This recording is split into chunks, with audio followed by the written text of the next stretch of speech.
Good morning. It's Petey with the All Utah Hockey Podcast, part of the All City Network. Today, we're going to break down the game between the Vegas Golden Knights and the Utah Hockey Club. Vegas sneaks out of this one with a 4-3 overtime win at home in Vegas. Silver lining here for the Utah Hockey Club. They're the first team in the NHL this season to get out of T-Mobile Arena with a point.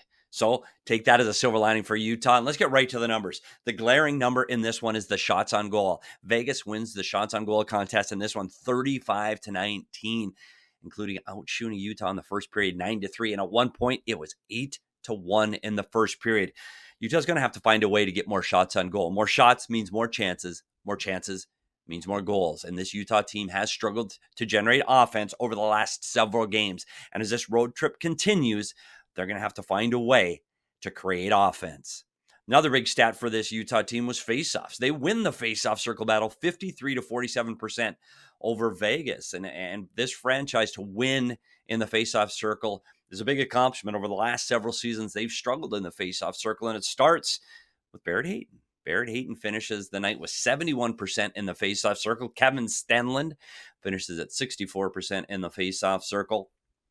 And Logan Cooley finishes with 60%. And for a young player to be that successful in the faceoff circle is a big accomplishment for Logan Cooley, who struggled at times over last season at winning faceoffs. It's an area that takes younger players a little bit longer to develop because it takes strength and experience to win those faceoffs in the National Hockey League. This one started off well for the Utah Hockey Club. And let's get to the video and talk about some of the things that Utah did well. And one of the things they did well, they stopped Vegas through the neutral zone. Talked about it yesterday in the pregame show, how we have to stop. Utah's got to stop Vegas between the neutral zone and create turnovers between the blue lines. And they did just that. So let's take a little closer look at some of the positives from this game last night in Vegas. And you can see here, when the defenseman stands up and doesn't give them room, and you've got players on top of the opponent, there is no room to move in the neutral zone. Utah's able to create turnovers and get pucks going back the other way. You're going to see it again. There's just no room for Vegas to move. Aggressive in the neutral zone, nowhere to move between the blue lines. Good stick by Gunther. Puck goes back the other way. And Utah's able to generate offense through the neutral zone by creating turnovers. This is an area that this team has struggled with over time. And you're going to see it again. Their ability to create turnovers between the blue lines was a big plus today. Again, turnover quick between the blue lines, and they go back and attack the other way. Transition game for Utah was outstanding in this game. You're going to see it again in the second period, how good they were between the blue lines at being able to limit time and space, get up tight on the Vegas Golden Knights, not give them any room in the neutral zone, and then get the puck going back the other way in transition. So this was a big plus for this team. And this is what led to the first goal for the Utah Hockey Club. It was their ability to play in the neutral zone, be tight against the Vegas Golden Knights, give them no room in the neutral zone, create turnovers, and get the puck going the other way. This is what leads to the first goal. A great play by Jack McBain. A 1-on-3. He's able to control the puck and get it deep into the zone. Now, this is a good read. Cooley stops and allows Bjugstad to go get the puck.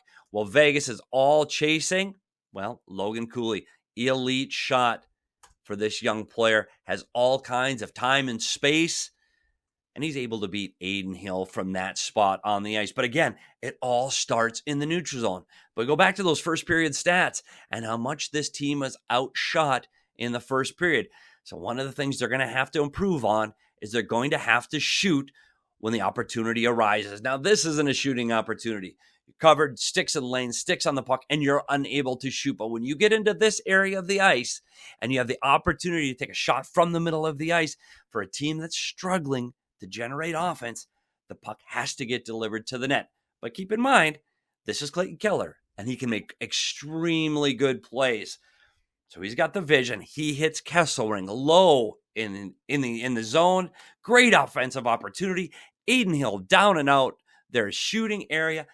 This has to be a shot at the net for Michael Kesselring. Unfortunately, he throws it back to Keller, and the play dies because now Vegas has the opportunity to recover and defend.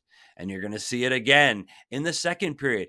Logan Cooley coming down. He wants to make a play. These are playmaking players on this Utah Hockey Club. He wants to get the puck inside to Gunther, who has potentially the best shot on this Utah Hockey Club. He wants to get the puck to him, but you can see all of the sticks in the lane. It's a 1-on-4 for Gunther in the middle of the ice. At these kind of opportunities, Logan Cooley just has to deliver the puck, get the puck on the ice, look for a rebound as Gunther is driving, and maybe get some offensive opportunities instead of the puck coming back the other way. Now, here's when it's good. You can see newcomer Alimata. He's got an opportunity getting at the net. What does he do? He shoots. And when you shoot the puck at the net, look at that. 1, 2, 3 opportunities at the net, all from getting a shot to the net. And we talked about it over the last few games about the ability to get to the net front. Look how good Barrett Hayton does at getting to the net. When you get to the net, again, and you can get shots on net, you can get scoring opportunities. Deliver the puck to the net. Another great scoring opportunity by delivering the puck. And here Michelli takes a shot. Michelli is one of those players that needs to get more shots on net. He takes a shot on net. It leads to traffic in front. And again, more scoring opportunities. Well, that's how Utah gets their second goal in this game, by getting the puck quickly to the net. And you can see Cole delivering the puck quickly. And again, it's that effort to try to get to the net that creates this goal. It goes off shin pads and goes in. You get a little bit of puck luck sometimes in the offensive zone. It happens, but it doesn't happen unless you deliver the puck to the net. And that's what Cole does in this instance. With the score 2-0, Utah finally gives up their first goal of the game, even after being outshot in this game. And unfortunately, it starts with a turnover, and it starts with Koliachona coming around the net. He's got the right idea. He's got a player coming off the bench. He's got a player all alone in front looking for a stretch play. We call it a stretch play when you stretch the zone and get it all the way to the other end of the ice. That's what Koliachona is trying to do. Unfortunately, there's no support behind the puck. Going for a line change here. You can't go for a line change when the puck is in your end. Wait for the puck to get up the ice. Then you can make that line change so you don't get outnumbered in your defensive zone. And as Koliachona delivers the puck, he doesn't get quite enough on it. Vegas is able to get the puck and come back at the net. Now, this is when things get tough. It's 3-on-3. Unfortunately, the forward can't get back to cover his player because he's already left, trying to get on the offensive side of the puck. And now we got a one-on-one here, but a great pass. And now, because the forward was beat, Koliachona has to attack that player. He has to, because that is the most dangerous player on the ice right now. So he has to leave the player that was his responsibility coming in from behind. And when he does that, well, that leaves up opportunities. And that gives up the first goal of the game. So Koliachona trying desperately to get a good offensive chance one way leads to a goal against the other way. But that brings up another bright spot for this Utah Hockey Club. One of the areas this team has struggled with over the last few seasons is their ability to defend this area of the ice. You're going to hear this area called the slot, the house, home plate, the danger zone. This is an area that is difficult to defend, but when you defend it properly, you do limit your opponent's chances. And Utah did a great job. Look at Schmaltz under stick, not allowing an opportunity in front of the house. You're going to see it again. We talked about last game off of the faceoffs, how Utah was unable to box out. This is what boxing out means. You got a defenseman pushing the player away from the front of the net. You got a defenseman pushing the player away from the front of the net. What does that do? That allows a clear lane for the goaltender to see. This is outstanding box outs by the Utah defense that allows Ingram to see the puck and make the save. That is a great job defending here. See it again, how well this team did at defending this area of the ice. And that even though Vegas had a lot of shots on goal, they were able to defend the middle of the ice and the most dangerous shots by the Vegas Knight team, which takes us to our second goal. Under 10 seconds to go in the period, you have to protect the front of the net. And this is what Vegas does. They just deliver pucks to the net, but we look at defending, and unfortunately, Gunther starts watching the puck. His responsibility is the player coming in behind. His responsibility is right here.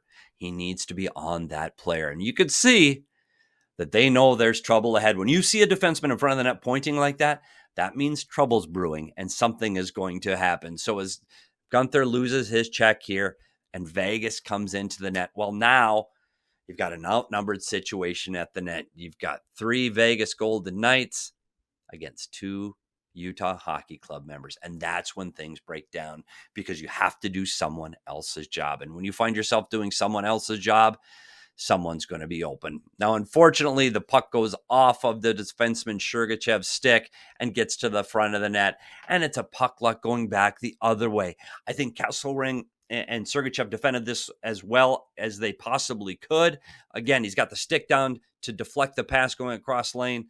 Unfortunately, when it goes off his stick, it comes right to the front of the net, and they're able to get the rebound home to tie this game at 2. And you're going to see it again from this angle. Sergachev does a great job deflecting that pass, stopping that pass from getting to the net. Unfortunately, comes directly to Ingram, and the rebound right to the Vegas Golden Knight player, and the game is tied at 2. Now, late in the game, third period, 2-2 shots, outnumbered. We talked about how well Utah did in the neutral zone in this game. This is their one mistake. And what do you have to do? We talk about staying above speed in the middle of the ice. And what above speed means is you have to stay in front of the opposing player. And when you don't stay in front of the opposing player, you allow speed to get in behind you. That's what happens on this play. And again, it's an outnumbered situation. It's a 2-on-1, and that's what creates this goal. Lamoureux defends it incredibly well. His job is to protect that pass from getting across the lane. He did a great job. This is one that Connor Ingram would absolutely want to have back. He's going to want to stop a backhand from that area of the ice. Unfortunately, it squeaks between his legs, and Vegas takes the 3-2 lead.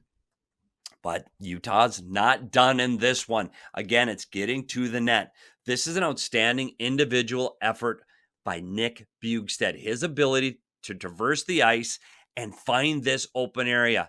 It's all created by this player driving the middle of the ice. That pulls people away. When you see that drive, look at Lawson Krause drive the middle of the ice. All of his speed pulls back this defender and pulls back this defender, which gives more room for Bjugstad and allows him to do what we've talked about all game, throw the puck at the net. This was not as intended as a pass. He's just throwing the puck at the net. Puck luck, bounces around and comes right to Kerfoot. You can see it better from this angle. He is just throwing the puck to the net, bounces off a few skates, and right to Alex Kerfoot, who's driving the net. And Utah ties this one late. In overtime, it's just a great individual effort by Brett Houghton. Utah defends this very well. In overtime, you defend one-on-one, and everybody's covered. It's just a great individual play by Brett Houghton. He's able to get by Alex Kerfoot and win the game in overtime. Again, a great job for Utah. They did a lot of good things. They defended the net front very well. They defended the neutral zone very well. And for our player of the game today, I got 2 of them. I got Logan Cooley with a goal and an assist. And my favorite, the Minnesota native, Nick Bjugstad, still finding his feet after returning from injury. He gets 2 assists in this game, and I think he was outstanding. Utah comes out of this one 4-3, but they get a much-needed point before they head off to Winnipeg, a building that's tough to play in against a team that's playing extremely well right now. This point is going to be extremely important for this Utah Hockey Club. Make sure that you are subscribed to the All Utah Hockey YouTube channel so you don't miss any of these videos. Get this podcast, the All Utah Hockey Podcast, wherever you get your podcast. Make sure you stay up to date with everything going on with the Utah Hockey Club.